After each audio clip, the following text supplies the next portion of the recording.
You guys, what's up, thinkers? It's Garrett here. We're at ISTE 2026.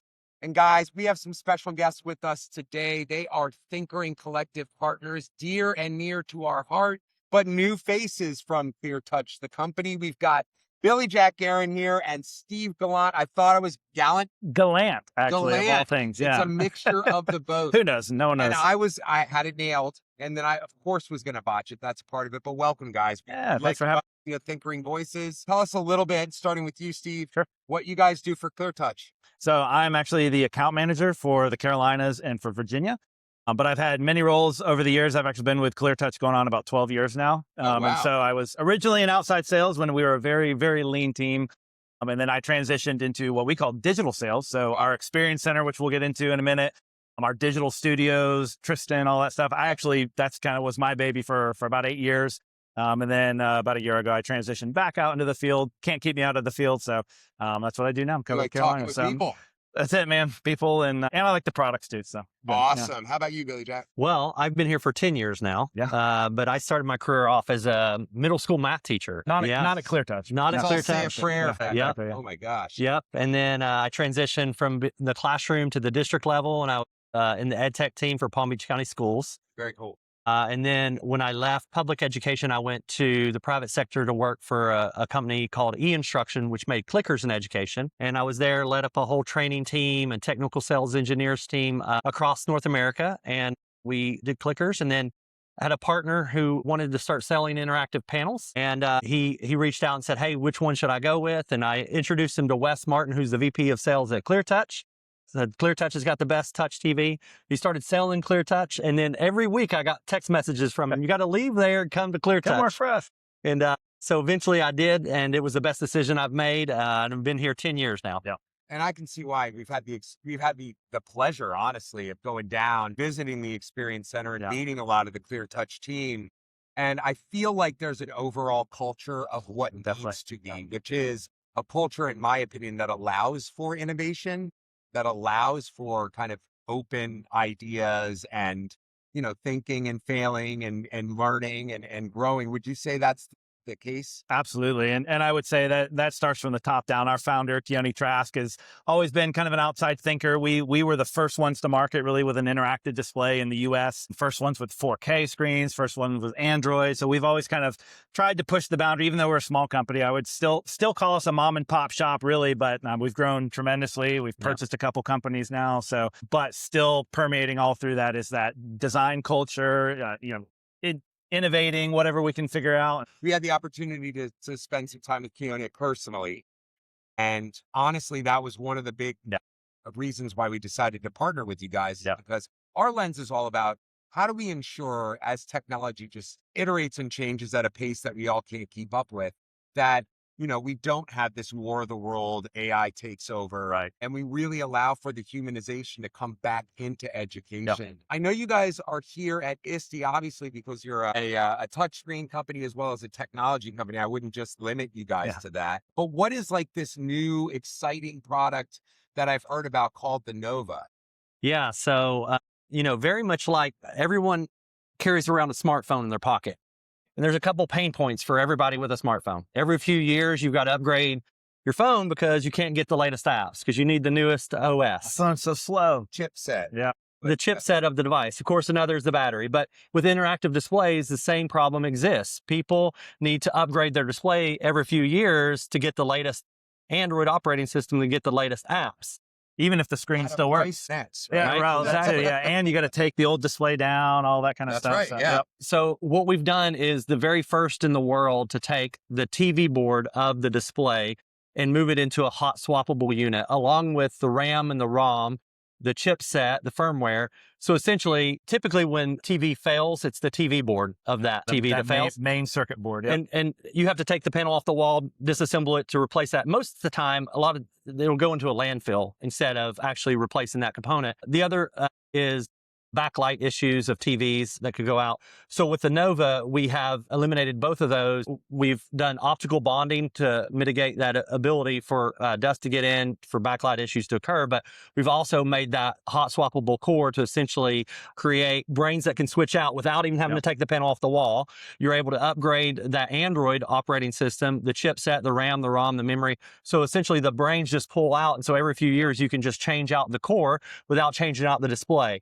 Because as Steve said, that display can live well beyond what Android can do. But now with the brains being able to switch out with the core and the Nova, you can future-proof your classroom, put the display on the wall, and upgrade that core every few years. Another distinction on that too, it's a little bit nerdy behind the scenes, but it is different from an OPS module. A lot of interactive displays, people watching this might be like, oh, well, I have a thing that slides in already, Android box, whatever. We still have the OPS slot, so we can still do Windows computers, Chrome boxes, additional Android, whatever you want. But we're talking about the actual motherboard of the display, including all of your HDMI ports, your USB ports, your Ethernet ports. Another big issue is port failure. A lot of these are in a classroom. I got 20 cables hanging off. Kid's going to rip out an HDMI port. It bends all nasty. It's usually about $1,500 to replace that on the back end, unless it's under warranty and you get that covered. But the idea is now swap a new module in. We're good to go, back up and running in less than a day. Schools can store those on site, hot swappable, ready to go. And here's just to paint the picture for you guys, because we talk, one of the things that really stood out with ClearTouch is imagine your school district struggling for money, right? And rather than having, going in and saying, oh, let's get a quote for replacing every single panel in our school district. Rip and replace, That is a ridiculous amount of money. Whereas you can mitigate that cost for a good long while now, because like you said, I think the innovation in screen technology is slower than the processor innovation. You are correct. So you can actually go in and upgrade your school to make it look and feel new when it comes to these types of devices, simply by replacing these boxes in and out. So it's a great reason, even if you have ClearTouch screens now, you can upgrade them. But even more of a reason, I think, for school districts to go out and spend the initial money to get ClearTouch screens in, because now it becomes this long-lasting product. Now, one of the things that I noticed, again, going back to kind of ClearTouch as a culture, is there is this sense of play that happens. Talk to me a little bit about the importance of play at ClearTouch. So I think, a lot of that is just our culture, even just going to shows, all the events that we do. We've got a great VIP event coming up. But even just internally, Billy and I are heavily involved in the product design and a lot of stuff as well.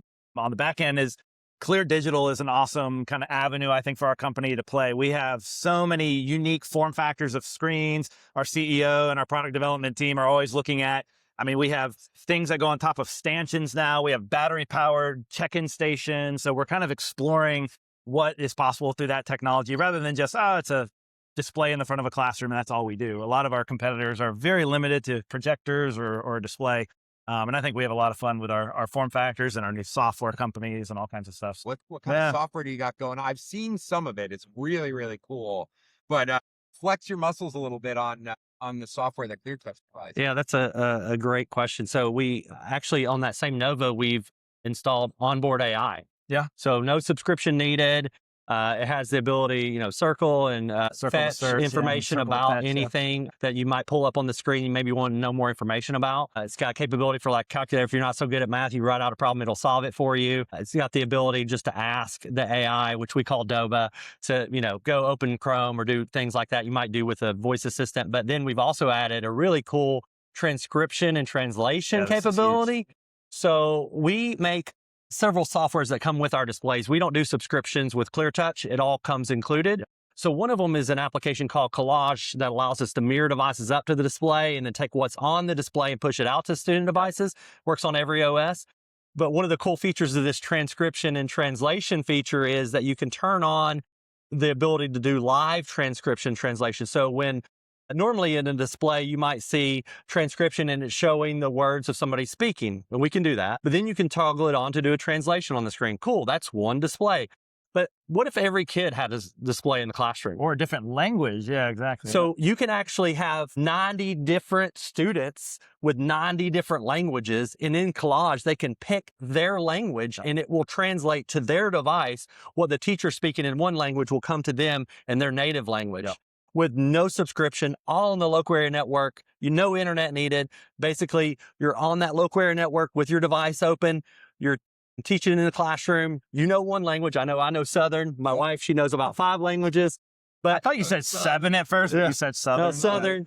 I wouldn't even say English. Yeah. Yeah, You know 7 right. Southern I dialects. grew up, I grew up in Tennessee, so my Yeah. language is Southern. But nowadays, with so many students coming from so many different countries, a lot of times the teacher has all these different students with different native languages. And so they don't have to know all those languages. They just turn on that transcription translation. The kid opens the app, they choose their language, and the teacher can speak in the language they do know, and the kids can understand what they're saying. And we can use there's microphones built into the display, but we also have a collar microphone. We call it a 3-in-1 microphone kit, which actually I'm wearing here below your microphone is our little microphone here. It can either lapel, or it comes with a collar as well, or it's got a handheld version, and you actually get 2 in the kit. Yep. But that will work as that translation microphone as well, which is pretty cool. Oh, So cool. Yeah. I love a couple of, for so long, not even that long, because AI is such this, fast and quickly introducing, quickly iterating technology. It's like it had to call back to always, to the source, whether it's OpenAI or Gemini or whatever, and then it had to spit it back at you. But now I think that also increases the speed of it too. Yep. Local, faster. Yeah. Well, and back to the core module, like we said, that's kind of our vision for the future, as well as AI takes up more processing power on board. Look at the iPhone now is even like the newest iPhone 17 gets some of the features, but even just last year's model now doesn't get some of the new AI because the chipset's got to be faster. So right. Which is super fun. It is, yeah. So that's the idea: is we can upgrade that chipset quicker and have better onboard AI. And that So kind let of me stuff ask too. you this: we've heard about some unbelievable product, and in fact, that's Jim and I met Chloe. This time that was our connection into ClearTouch. Yeah, she was super knowledgeable about the products. That speaks to kind of, again, going back to the culture of ClearTouch. It really speaks to, you have to really be interested in this kind of stuff. Yeah, passion is evident. It comes, it so comes where does through. the passion come from? I don't know. Where does your passion come from? Well, I think my passion like comes technology, from, man. I It's do, fun. I love technology. Even, going back to my first days of teaching, I read about this high-tech school that was opening, moved from Tennessee to Florida to go teach at this high-tech school. I love technology. I love teaching. I love helping kids. Yeah.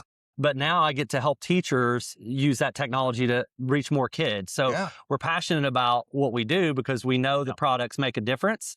And our tagline literally is interact differently. So where other people are looking just to do the same old thing, we're looking to solve real problems. And we've done that at a really rapid pace. Like you're saying with innovation, we're always the first to market with all these so many. We work for a company that actually innovates. That's which is getting ironically rarer and rarer in technology. 100%. Everything's iterative, really. So coming out with a core module, you could call that iterative, but it's a pretty big change. So it's that culture of innovation that I think drives some of the passion as well. We get emails from probably every vendor wanting us to come and cover their technology. And one, you guys need to know that there are no other screen technology companies. Exclusivity, I like, and that's the truth.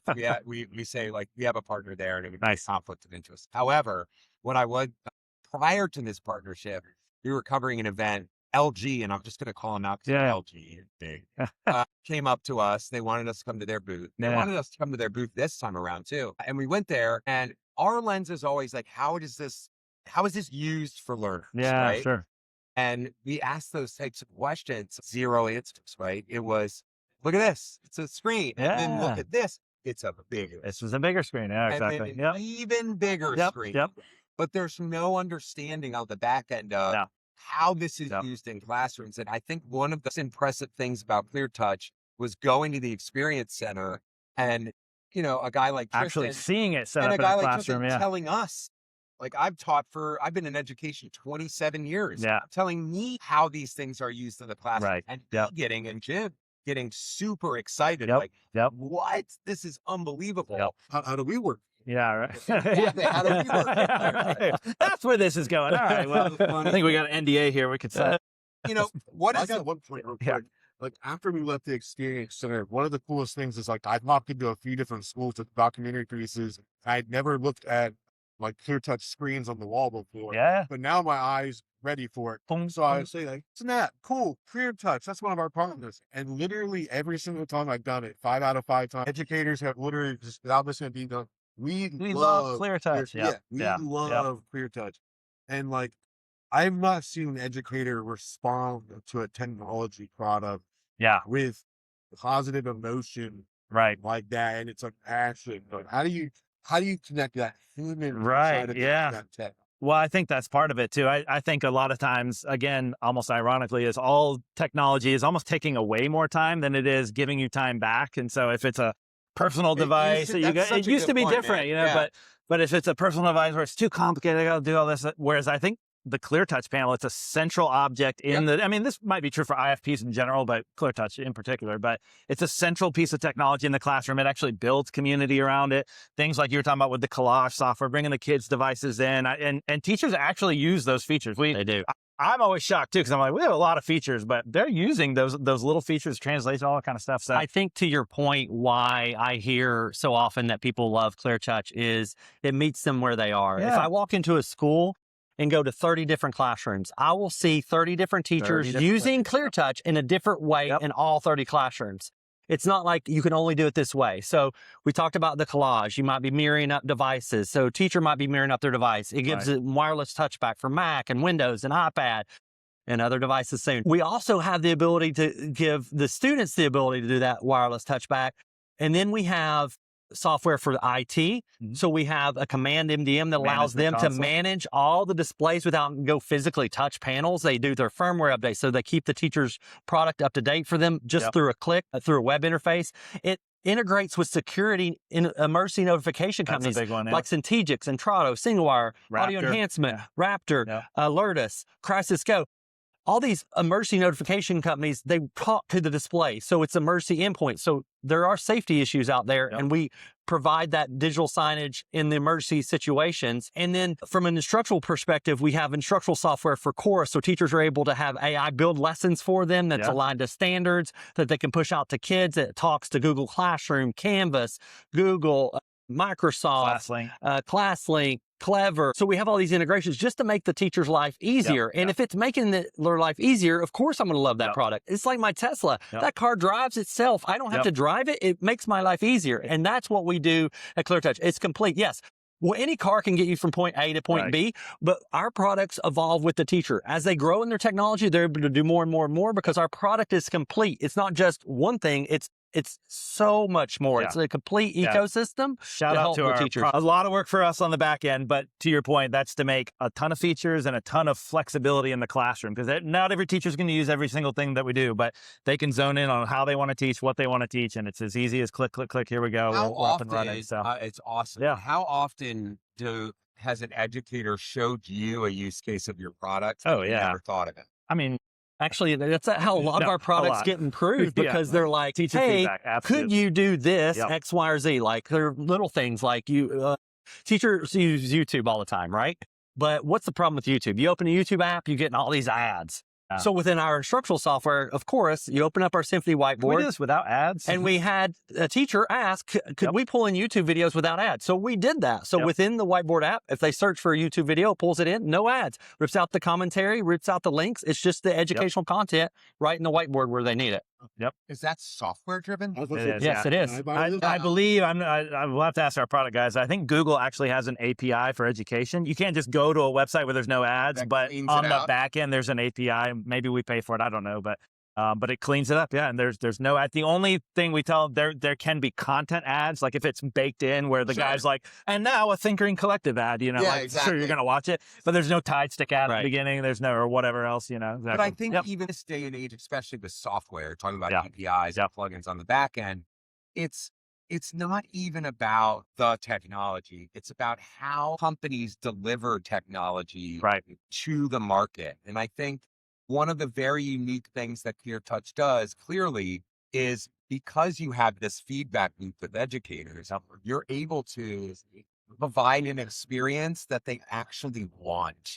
And one of the big things that we see with technology in schools nowadays is we're forcing it in because one guy thought one thing was cool at a conference, forcing it into the school district, not training appropriately.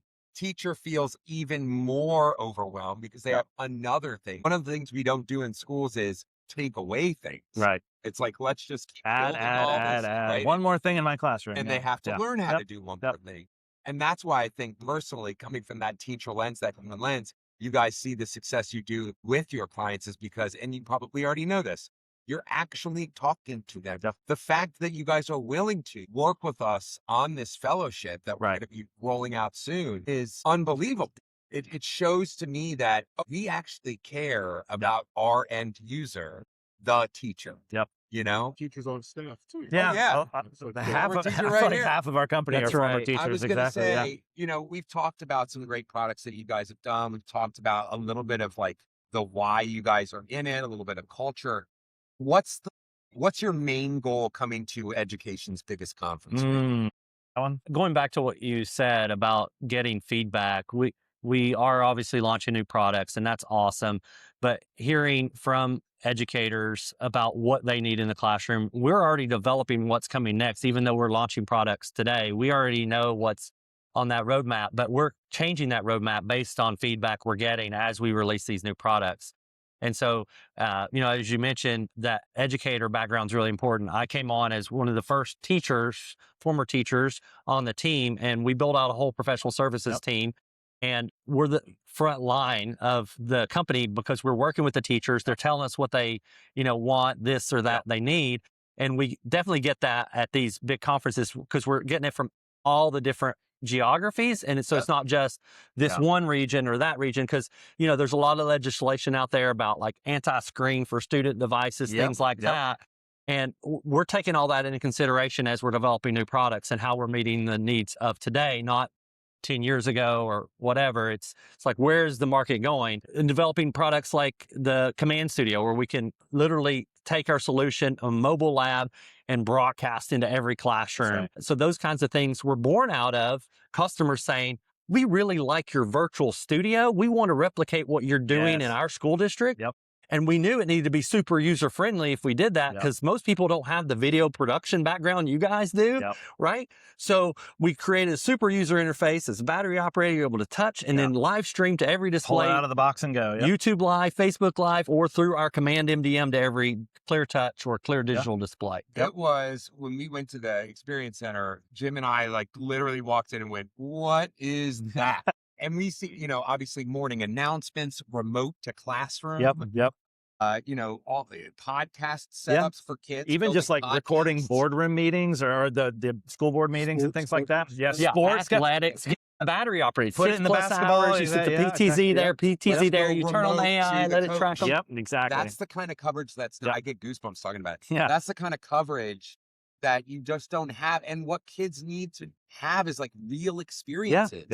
Just like they see on TV. ESPN covering it. I had a media teacher come up and was like, oh, I want this for my media class. And I'm going to actually have a camera operator and like all these guys, and one guy's running the thing. I was like, oh, that's a great use for that. Yeah. You know, and things like that on iPhones, Sure. which is great, but they can still learn to edit. But does it still kind of deliver that same, and I'm all about experience, right? Right. That same experience of someone controlling the control booth. And like these are things that happen in real media companies. And there's value in it not being an iPhone. To your point, you can film a movie on an iPhone, but every kid's seen an iPhone. Most kids have an iPhone, and 12-years-olds have, you know. But does that unpack the actual? Yeah, exactly.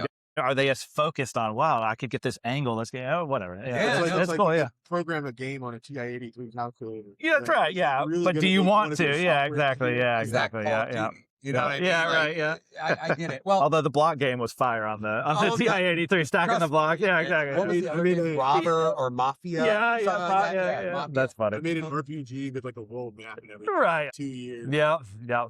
He's still playing. He's still there, yeah. But anyway, guys, I just wanted to thank you guys so much for coming out, talking with us. We've got some other stuff coming up soon with you guys. We're not going to do the full announcement yet, but it's going to be, I told them a little bit about the inception of the idea. We always want to provide you guys with very interesting, very new, very real takes on these stifling, boring conferences. Everybody comes here, and there's a lot of magic that does happen. Don't get me wrong. But I think the lens is just so small. We want to open it up. We want to talk with folks just like this to show you guys that these people really care about the things that they're delivering on the ground. It's not just, you know, the big companies. There is a piece of that. But we're not interviewing those folks, right? We're not partnering with those folks. So thank you guys so much for man. the work. Thanks for having us. Absolutely. And we'll see you guys around very soon. Absolutely. I'm sure we'll see these guys in our coverage coming up soon. Have a great day, guys. Thanks. Good. Sweet.